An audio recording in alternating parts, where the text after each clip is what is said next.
स्वः तत्सवितुर्वरेण्यं भर्गो देवस्य धीमहि धियो यो नः प्रचोदयात्।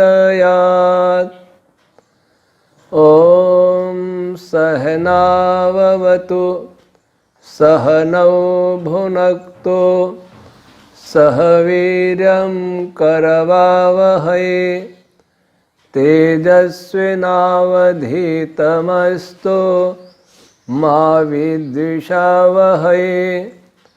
ॐ शान्ति शान्ति शान्तिः। प्रिय श्रोतागण,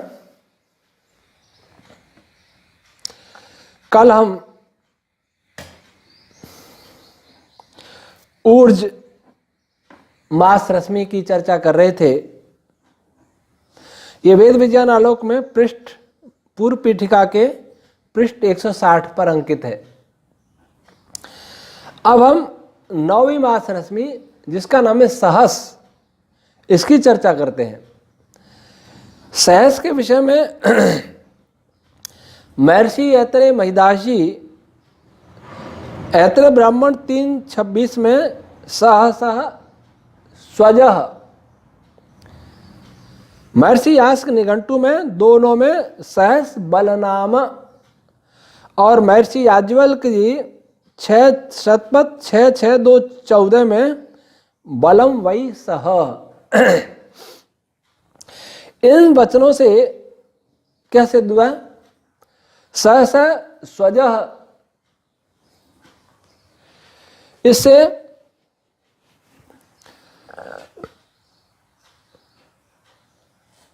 अच्छी प्रकार क्षेपण शक्ति वाली ये रश्मियां होती हैं, ऐसा सिद्ध हो रहा है। अच्छी प्रकार क्षेपण वाली,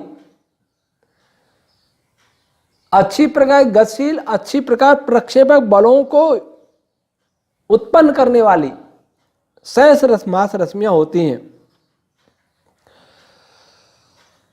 जो वैदिक डार्क एनर्जी, असुर ऊर्जा आदि बाधक तत्वों का जब प्रतिरोध होता है, जब उनको नष्ट किया जाता है, नियंत्रित किया जाता है, तो जो भी इस कार्य को करती हैं रश्मियां, तरंगें, उनके साथ मिलकर के उनमें प्रक्षेपण बल पैदा करके उन असुर ऊर्जा को, उस असुर ऊर्जा को, उन आसुर रश्मियों को, वैदिक डार्क एनर्जी को खंड खंड करके दूर स्पेस में फेंक देती हैं।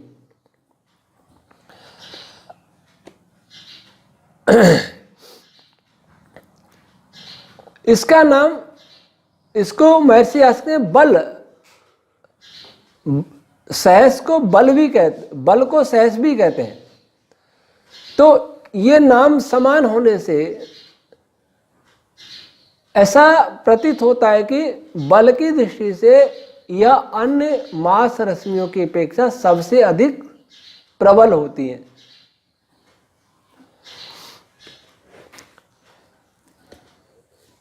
स्वजः से ऐसा भी प्रतीत होता है कि ये रश्मियां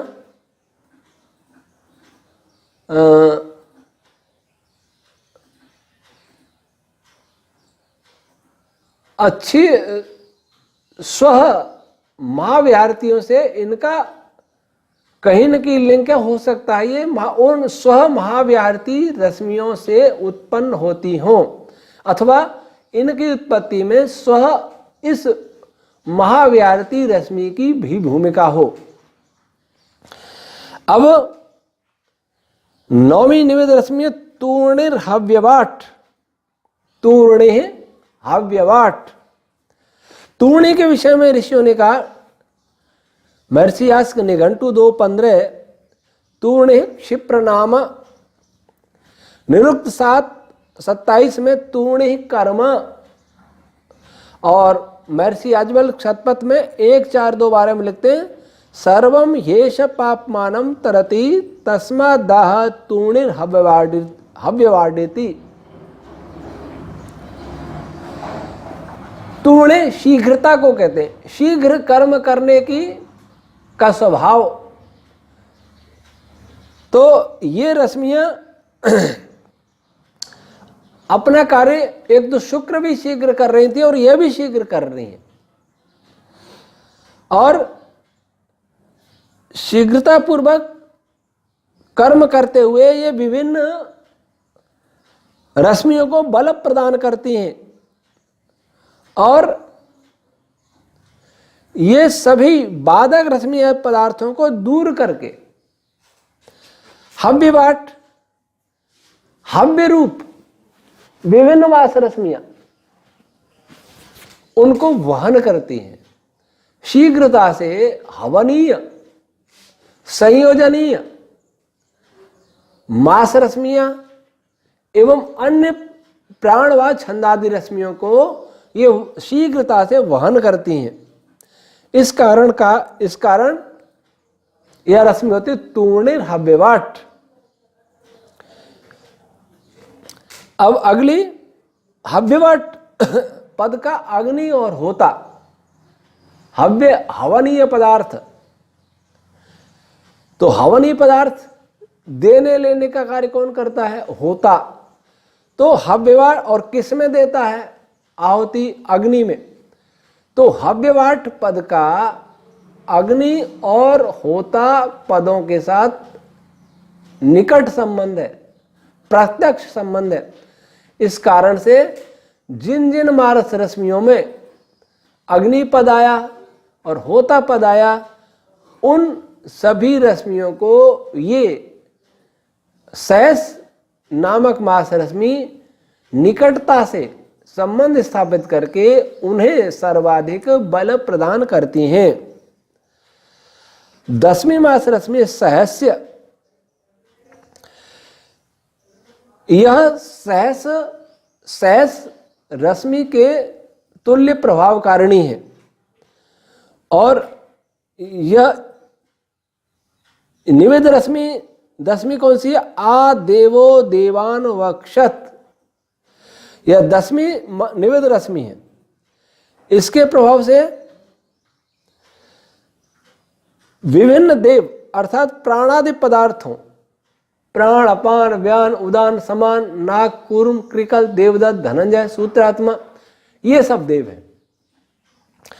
इन देवों को ये वहन करती है, सब ओर से उनको इकट्ठा करती है, और इकट्ठा करके उन्हें अधिक सक्रिय और संगमनी बनाने में सहयोग करती है। अर्थात सभी प्राथमिक प्राण रश्मियां इसके द्वारा अधिक संयोजनीय या संयोजक हो जाती हैं। इसमें विद्यमान वक्षत पद हव्यवाट इस पद के साथ प्रत्यक्ष संबंध रखता है, जिसे रश्मि सहस मास रश्मि के साथ संगत होकर सहस मास रश्मि के जो भी कार्य है, बल प्रदान करने के कार्य है, संयोजन करने के कार्य है, उनको सहस रश्मि अधिक प्रखरता से कर पाती है सहस रश्मि के साथ मिलकर। और 11वीं मास रश्मि है तपस। तपस के विषय में ऋषियों ने कहा तपो व अग्नि ही। शतपथ ब्राह्मण 3-4-3-2। तपो व एष उपैति यो वाचम यच्छति। मैत्राणी संहिता 1-8-4। एतत् खलु वाव तप इत्याहुर्यः स्वम ददातीति। तैत्तिरीय संहिता 6-1-6-3। और एतद् वाव तपो यत् स्वम ददाति कपिष्ठ संहिता 37-1। इन प्रमाणों से, इन वचनों से क्या संकेत मिलता है? तपोवाग्नि। इस तपस मास रश्मि के कारण अग्नि तत्व समृद्ध होता है, ताप टेम्परेचर बढ़ता है। एक व्याहृति रश्मि भी थी तपह, वो व्याहृति रश्मि यह मास रश्मि नहीं है। यह मेरा अपना मत है और दूसरों का मत पता नहीं, क्योंकि दूसरा कोई इस रश्मि थ्योरी को प्रस्तुत करता ही नहीं जहां तक मेरी दृष्टि है। तो यह तपस मास रश्मि है, यह उस तप व्याहृति रश्मि से पृथक है।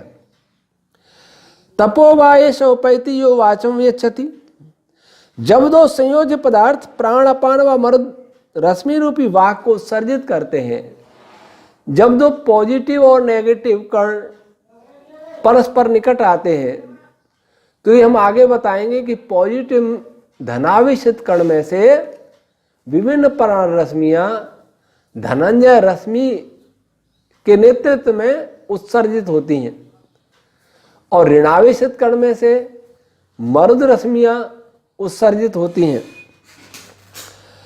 तो ये उत्सर्जित होती है, उस समय ये मास रश्मियां उन प्राणादि रश्मियों के निकट प्रकट होती हैं। इस उत्सर्जन में भू भुव स्व इन व्याहृति रश्मियों की भी भूमिका है। ओम की भूमिका तो सर्वत्र रहती ही है, ओम रश्मि की। और ओम रश्मि का निकट संबंध किससे होता है? ओम इस वाच्य ईश्वर नामक चेतन पदार्थ से। बिना चेतन पदार्थ के ये कोई भी रश्मि कोई भी कार्य संपन्न नहीं कर सकती, प्रारंभ भी नहीं कर सकती। इन रश्मियों का स्वयं का अस्तित्व भी नहीं रह सकता।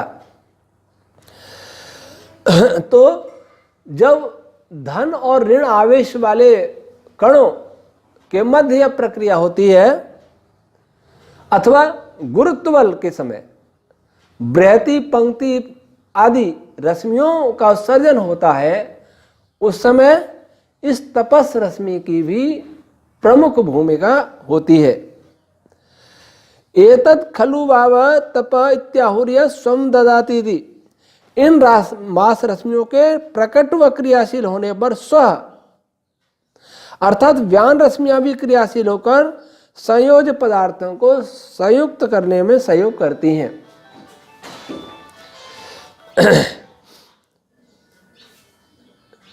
जैसा कि हम व्यान रश्मियों के प्रकरण बता चुके हैं कि संयोग वियोग में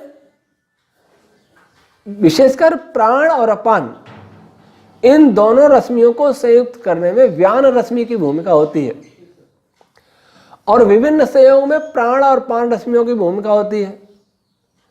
तो जहां प्राण और अपान रश्मियों की भूमिका होती है, वह व्यान रश्मि प्राण अपान के मध्य संधि का कार्य कर रही होती है। अर्थात प्राण और अपान दोनों की जो भी क्रियाएं हैं, उनमें व्यान रश्मि की अनिवार्य भूमिका होती है और व्यान रश्मि की भूमिका में सहयोग करती है यह तपस मास रश्मि।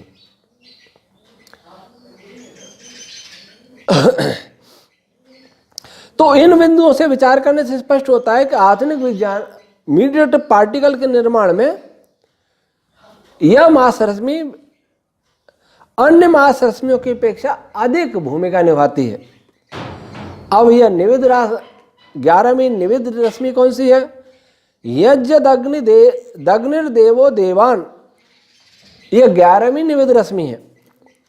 इस रश्मि में अग्नि ही देव देवान, यह पद, ये जो 3 पद हैं, वो पूर्व में जो भी मास रश्मियां हैं जिनमें ये पद आए हैं, उन रश्मियों से इनका प्रत्यक्ष और निकट संबंध रहता है। और इस कार्य में यज्ञत शब्द भी आया है इसमें निविद रश्मि में। तो यज्ञ शब्द और भी सक्रियता बढ़ाने में सहयोग करता है। किसकी सक्रियता? जो संयोग क्रिया हो रही है, आकर्षण की क्रिया हो रही है, संयोजन की क्रिया हो रही है, उस क्रिया को ये और बढ़ाता है, यज्ञत पद। इस प्रकार यह रश्मि विभिन्न पदार्थों के संयोजन में यह अंतिम स्तर की भूमिका निभाती है। इस कारण अब ये गुण है, ये प्रभाव किसके हैं? यज्ञदग्निर्देवो देवान। इन प्रभावों को देखें और तपस के विषय में जो ऋषियों ने कहा, जिनकी हमने चर्चा की, 4 उदाहरण दिए थे ऋषियों के, उनमें पूरी समानता है, इसलिए यही रश्मि तपस है। कौन सी रश्मि? यज्ञदग्नि देवो देवान। अब 12वीं मास रश्मि आती है तपस्य, यह अंतिम मास रश्मि है। यह लगभग तपस मास रश्मि के समान ही होती है। और 12वीं निवेद रश्मि कौन सी है? सो अध्वरा करति जात वेदाः को अंतिम 12वीं निवेद रश्मि कहा है। इसके प्रभाव से सर्वतोव्याप्त विभिन्न प्राण और छंदादि रश्मियां अध्वरा, प्राणो जातवेदा कौन है? प्राणो वही जातवेदा। ऐत्रेय ब्राह्मण 2:39 में इसी ग्रंथ में आगे कहा गया है प्राणो वही जातवेदा, और इसी में कहा है वायुर वही जातवेदा 2:34। तो सो अध्वरा करती जातवेदा, जातवेद रूपी प्राण रश्मियों को हिंसा रहित मार्ग प्रदान करती हैं, उनकी क्रियाओं को हिंसा रहित बनाती हैं। वायुर्वयी जातवेदा और विभिन्न छंद आदि रश्मियों को भी हिंसा रहित बनाती हैं, उनके मार्ग को भी निर्बाध बनाती हैं। अर्थात उनके मार्ग में भी जो भी बाधक रश्मि कोई आ सकती हैं उनको ये रश्मियां दूर करती हैं। ये 12 मास रश्मियां हैं। वैदिक ज्योतिष वाले जानते हैं कि ये वैदिक सौर मास भी 12 ही होते हैं। उनके नाम क्यों हैं? इस विषय पर मैंने विचार नहीं किया, इसलिए उसकी चर्चा मैं नहीं करूंगा कि मधु माधव जो महीने के नाम है, चांद्र महीने चैत्र वैशाख आदि आते हैं, उस प्रकार से सौर मास है मधु माधव आदि, तो वे नाम क्यों हैं इस पर मैंने विचार नहीं किया। कभी कभी एक महीना घटता बढ़ता भी है, उसको अतिरिक्त महीना, अतिरिक्त मास बोलते हैं।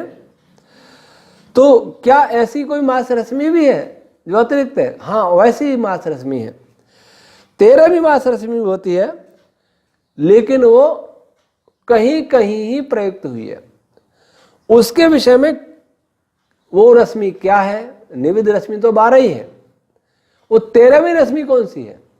इसके विषय में इस ऐतरेय ब्राह्मण में आगे सोम क्रय प्रकरण में ये बात आती है कि देवों ने 13 मास रश्मियों के बदले सोम को खरीदा, 13वें महीने में, 13वें मास में खरीदा, ऐसा अर्थ किया गया।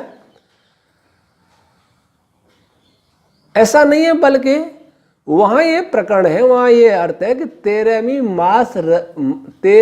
मास के बदले सोम को खरीदा। इससे वहां हमने सिद्ध किया है कि 13वां मास ये महीना नहीं है, 13वीं मास रश्मि है जिसके बदले खरीदा। महीने के बदले नहीं खरीदा जाता, महीने में खरीद सकते हैं, लेकिन महीने के बदले नहीं खरीदा जाता। महीना कोई ऐसा पदार्थ नहीं है जिसके बदले कोई कार्य हो। मैं 1 महीने में पढ़ता हूं, 1 महीने से पढ़ता हूं, 1 महीने में इतना कार्य करता हूं, ये तो व्यवहार में आ सकता है। लेकिन मैं 1 महीने के बदले किसी से सोना खरीदता हूं, 1 महीने के बदले किसी से दूध खरीदता हूं, इसका कोई अर्थ नहीं। तो वह मास पदार्थ है, वही रश्मि है। उसके विषय में महर्षि तित्तर ने तैत्तिर ब्राह्मण में 3:8-3-3 में कहा त्रयोदशो मासो विष्टपम, जो 13वीं मास रश्मि है विष्टपम, इसकी अन्य सब मास रश्मियों में व्याप्ति होती है। ये सब जगह अपना एक कॉमन सामान्य कार्य करती है। इसके कार्य क्या है वहां तो सोम को खरीदने में काम आई, जब ये प्रकरण आएगा तो बताएंगे, लेकिन अन्य इसके अलावा कहीं कोई चर्चा नहीं है। पर इतना निश्चित है कि यह मास रश्मि भी अन्य मास रश्मियों की तरह, क्योंकि मास रश्मियों के जो सामान्य गुण बतलाए थे,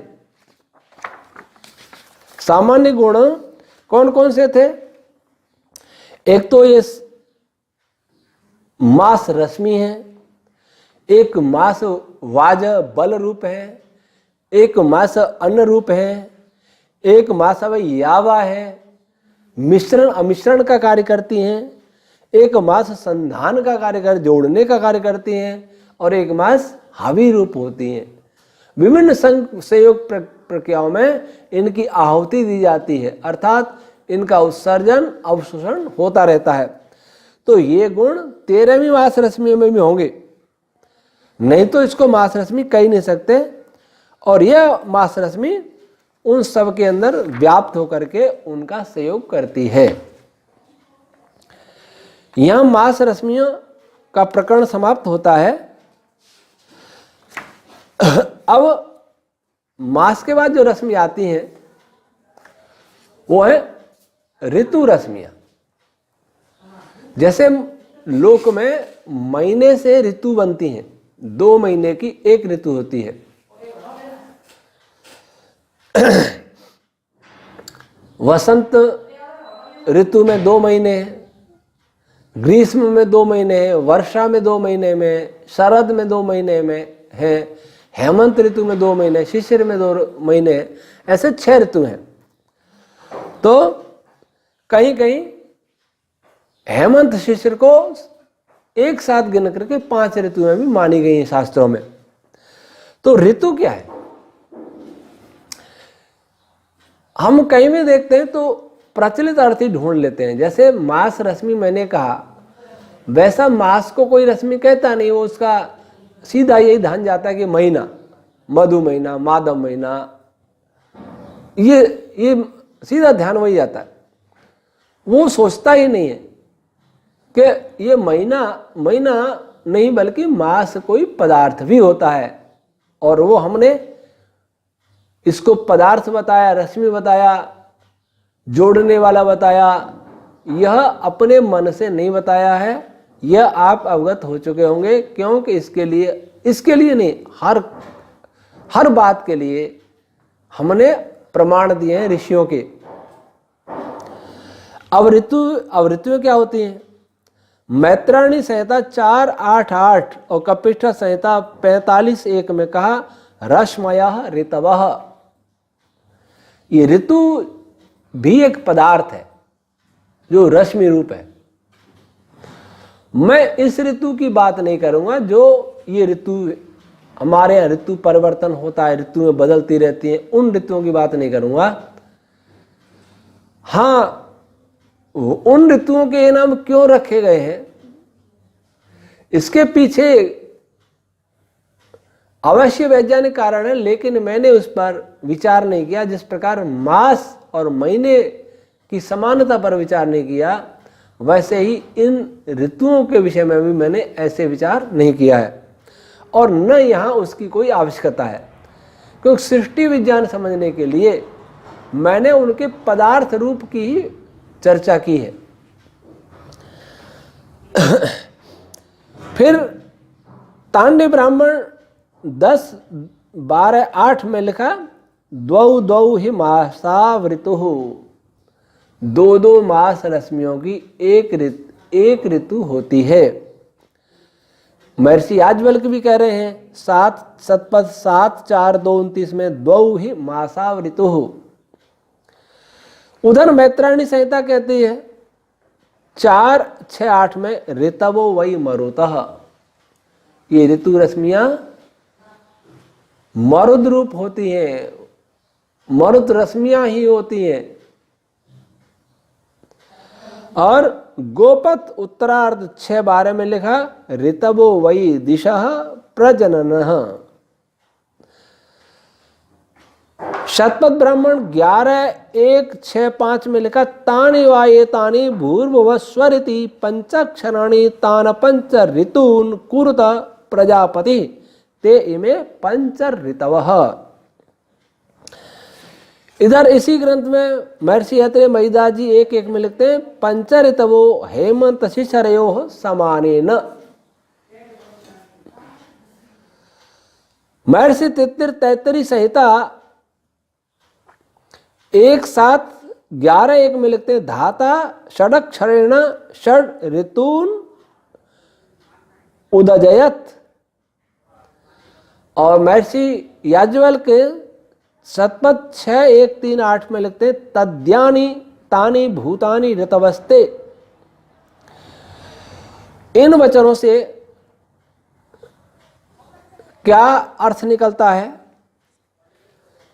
कि ऋतु जो ब्राह्मण ग्रंथों में और वेदों में आया है, कई बार यह प्रश्न उठाया जाता है कि वेद में 6 ऋतुओं का वर्णन है, अनेक देशों में 6 ऋतुएं ही नहीं होती हैं, तो क्या वेद भारत के लिए है? इससे वेद की एकदेशीयता सिद्ध होती है, ऐसा वे कहते हैं। कहीं गंगा यमुना सरस्वती आएगा तब भी वे कहेंगे कि वेद में नदियों के नाम है तो भारतीयों के और ऋषियों के द्वारा लिखा हुआ ग्रंथ है। कोई हिमवान शब्द आ गया, उसको देख के हिमालय का अनुमान लगाएंगे, अर्थ हिमालय कर देंगे, तो भी भारत का उसमें भूगोल आ जाएगा और वेद मनुष्यकृत हो जाएगा। वस्तुतः वे सभी रूढ़ नामों का ग्रहण कर लेते हैं, ये उनकी बड़ी भूल है। जब उनको ये पता, वेद का अर्थ करने के लिए सबसे पहली आवश्यकता होती है कि वेद को वेद से देखे।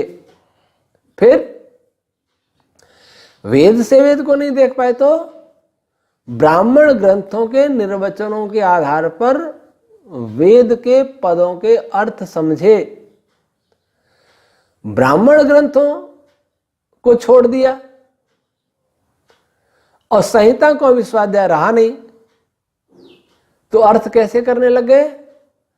फिर तीसरा और आता है, जब ब्राह्मण ग्रंथों की बातें कहीं स्पष्ट नहीं हो तो क्या करना?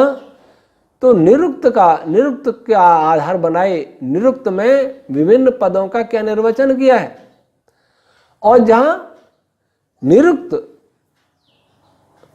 भी काम नहीं आए या और आवश्यकता पड़े तो फिर व्याकरण, पाणिनि व्याकरण का आश्रय ले। आज क्या हो रहा है? पाणिनि व्याकरण का आश्रय लेकर ही वेदार्थ करने का प्रयास किया जा रहा है और किया गया सदियों से। ऋषि दयानंद के अतिरिक्त किसी ने निरुक्त और ब्राह्मण ग्रंथों को वेद भाष्य का आधार नहीं बनाया है, और सायण आदि ने बनाया भी है। निरुक्त को, ब्राह्मण ग्रंथों को उद्धृत बहुत किया है, लेकिन उन निर्वचनों से क्या अभिप्राय है, उनका क्या अभिप्राय है, उनसे क्या अर्थ प्रकट होता है, ये स्वयं सायण की समझ में नहीं आया। और उद्धरण दे करके ऋषियों के आगे बढ़ गए, आगे उसी गति से, उसी शैली में चले जो शैली उन्होंने कल्पित कर रखी थी, जो अर्थ केवल स्थूल व्याकरण से होता था। वैज्ञानिकता और साधना कहीं नहीं थी। जब तक साधना नहीं होगी, जब तक वैज्ञानिक प्रतिभा नहीं होगी, तब तक व्याकरण भी वेदार्थ में सहायक नहीं हो सकता, निरुक्त भी नहीं हो सकता, ब्राह्मण ग्रंथ भी नहीं हो सकते। इसलिए वैज्ञानिक प्रतिभा और ईश्वर की साधना, निष्काम भावना, ये अनिवार्य शर्तें हैं वेद को समझने के लिए। तो चलते हैं कि ऋतुएं केवल ये ऋतु नहीं, समय का नाम, समय विभाग की बात नहीं कर रहा यहां शास्त्रों में। समय विभाग के लिए नहीं, वेद में रश्मियों के लिए ऋतु शब्द है, और 2-2 मास रश्मियों से मिलकर के एक एक ऋतु बनती है। ऐसे लोक में भी बनती है, और ये मरुद रश्मियों के रूप में होती हैं। ये ऋतु रश्मियां दिशा प्रजनन, दिशाओं को उत्पन्न करती हैं। दिशा नाम का एक पदार्थ भी होता है। पूर्व, पश्चिम, उत्तर, दक्षिण आदि, आग्नेयी, नैऋत्य आदि, ईशान, वायव्य, ये जो 8 दिशाएं हैं, ये पदार्थ भी है। कैसे पदार्थ हैं? कि जैसे एक पृथ्वी है, तो पृथ्वी के उत्तर में जो उत्तरी ध्रुव है, उधर उत्तरी दिशा है। उत्तरी दिशा कुछ रश्मियों का समूह है, समुदाय है, और ये दिशा रूप, ये दिशा स्पेस में होती हैं, और वे दिशा रूप रश्मियां उस पदार्थ को घेर कर उसके घूर्णन में काम आती हैं। उसको घुमाती हैं अक्ष पर। तो ये ऋतु रश्मियां दिशाओं को उत्पन्न करती हैं, दिग रूप रश्मियों को उत्पन्न करती हैं, जिससे चाहे पार्टिकल हैं चाहे बड़े लोक हैं उनको घूर्णन कराने में सहयोग प्रदान करती हैं।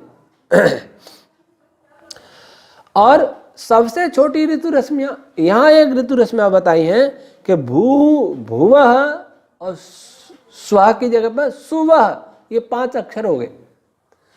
इन 5 अक्षरों से का एक एक अक्षर ऋतु रश्मि कहलाता है। लेकिन मेरा अपना मत यह है कि जिन ऋतु रश्मियों की मैं ये चर्चा कर रहा हूं, जो 2 मास रश्मियों से मिलकर बनती हैं, वो इन रश्मियों से भिन्न है। भू एक रश्मि है, ये भी ऋतु रश्मि है। ये ऋतु रश्मि क्यों है कि ये किसी भी कार्य में निरंतर आती रहती हैं, जाती रहती हैं, क्रमशः इनका चक्र चलता रहता है और वे भी इसी प्रकार की होती है। लेकिन मैं समझता हूं कि वे ऋतु रश्मियां जिनकी हम अभी चर्चा कर रहे हैं वो इनके अपेक्षा कुछ स्थूल है। इसमें 5 अक्षर हैं, तो 5 अक्षर में हेमंत और शिशिर को एक मान लिया गया है। अब 33 संहिता में धाता षडक्षर, अब 6 अक्षर जो मान लिए, 6 अक्षर, एक अक्षर कहां से आया, ओम, इसको जोड़ लिया तो ये 6 अक्षरों से 6 ऋतु रश्मियां, ओम को भी ऋतु रश्मि का।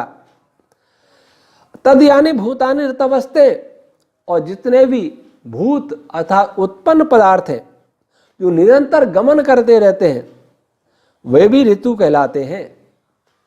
तो निरंतर गमन करने वाले पदार्थ भी ऋतु हैं, निरंतर गमन कर, और भू व इनका एक एक अक्षर भी ऋतु है, और इन रश्मियों की चर्चा कर रहे हैं, ये भी ऋतु हैं।